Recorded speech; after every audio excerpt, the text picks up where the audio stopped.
قبولیت کے لیے باوال بلند صلوات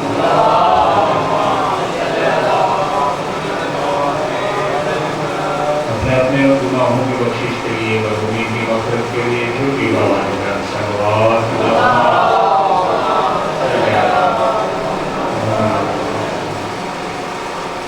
منجی عالم بشریت یوسف حضرت طاہرہ حضرت امام زمان جل اللہ وجہ شریف کے ظہور میں تعظیم کے لیے اور حضرت کی خدمت میں شہدائے کربلا بالاخص نواسہ رسول کی شہادت کی تعزیت اور تسلیت پیش کرنے کے لیے باوال بلند صلوات اللہم صلی علی محمد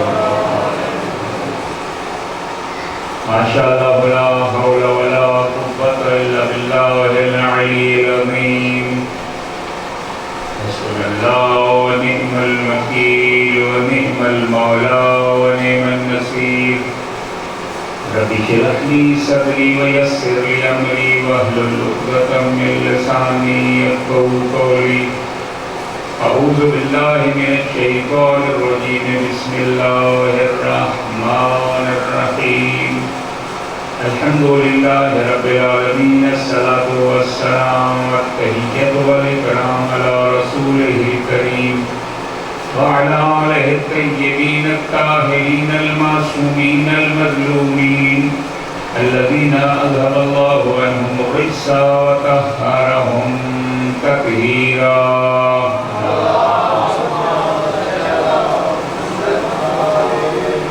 ولعنۃ اللہ علی اعدائہم اجمعین من اللعن الی قیام یوم الدین اما بعد فقد قال اللہ الحکیم فی کتابہ المجید والفرقان الحمید وقولہ الحق بسم اللہ الرحمن الرحیم قل لا اسألکم علیہ اجرا الا المودۃ فی القربى وقال رسول اللہ صلی اللہ علیہ وآلہ وسلم ان الحسین مصباح الہدی وسکینۃ النجاة صلوات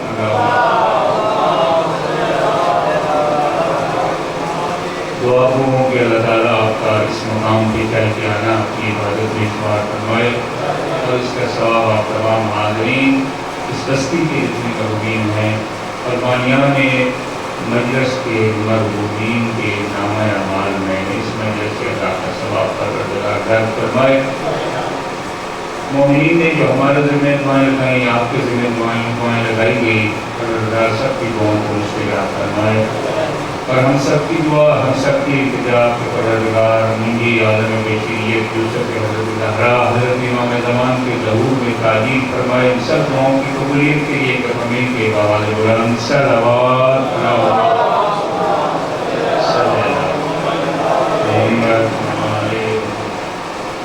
ہمیں دو لفظوں میں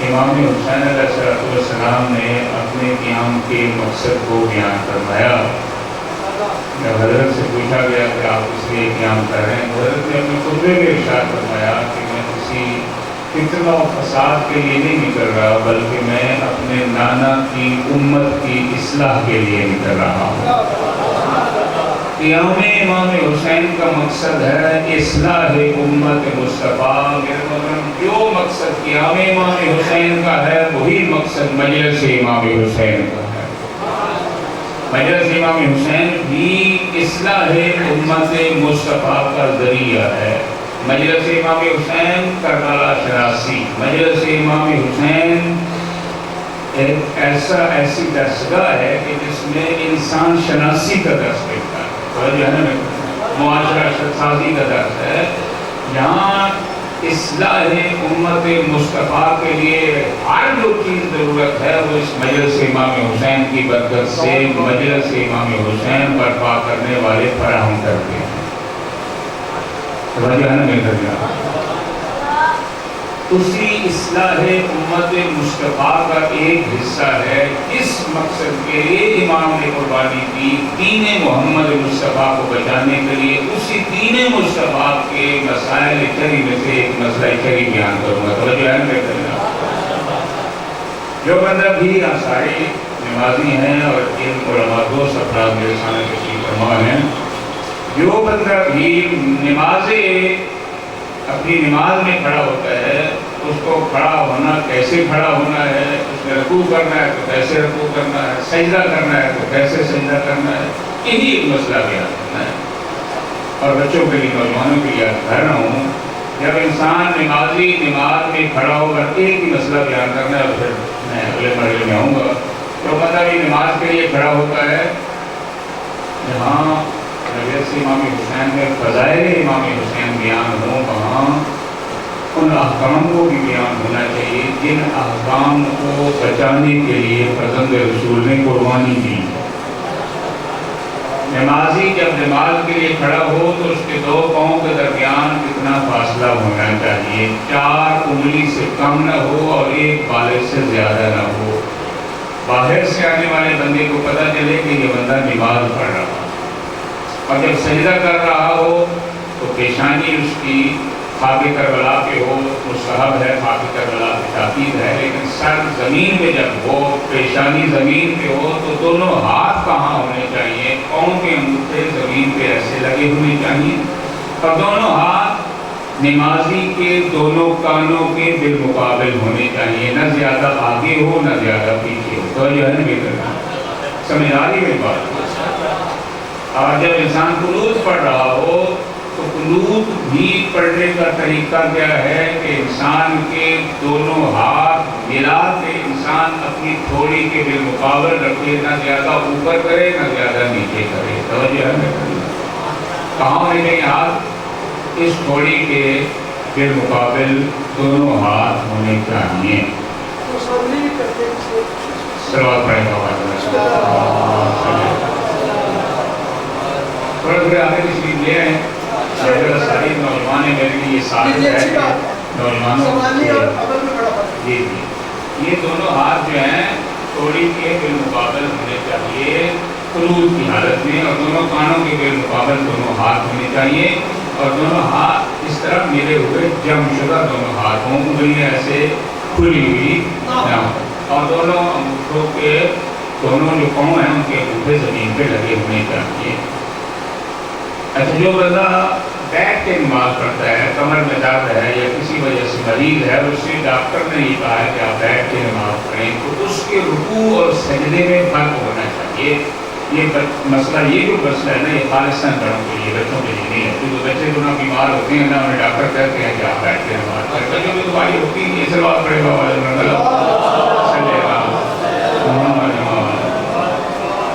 بچوں کو ایسے نہ ہوتا ہے نا سمجھانا، تو بڑوں کو ہی مقصود ہوتا ہے، پھر بھی صلوات پڑھے گا۔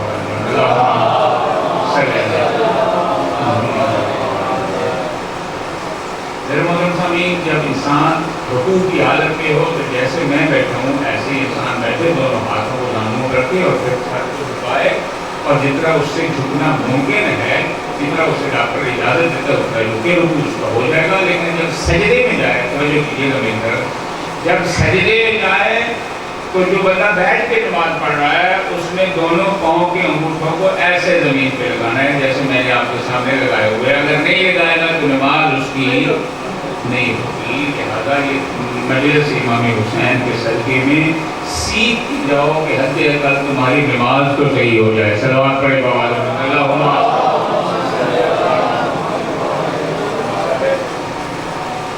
صلوات پڑھے بابا۔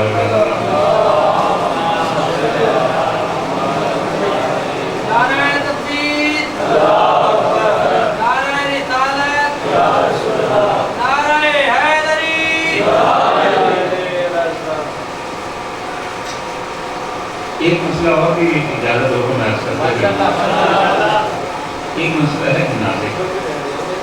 مجلس امام حسین میں انسان آئے اور کچھ سیکھ کے نہ جائے تو یا مجلس پڑھنے والا کوتاہی کر رہا ہے یا مجلس سننے والا کوتاہی کر رہا ہے۔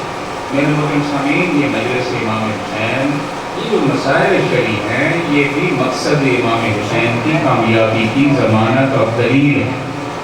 جب امام سجاد علیہ السلام کو یزید نے کہا کہ بتا کون جیتا، تو حضرت نے فرمایا کہ اذان وہ لینے دے، اگر اذان میں میرے نانا کا نام باقی ہے تو حسین جیتے ہیں،